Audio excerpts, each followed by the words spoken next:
So, hallo zusammen, einen wunderschönen guten Abend.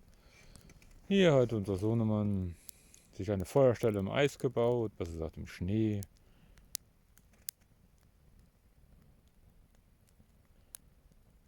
Und deswegen machen wir ein kleines Feuer, vielleicht grillen wir auch noch ein bisschen.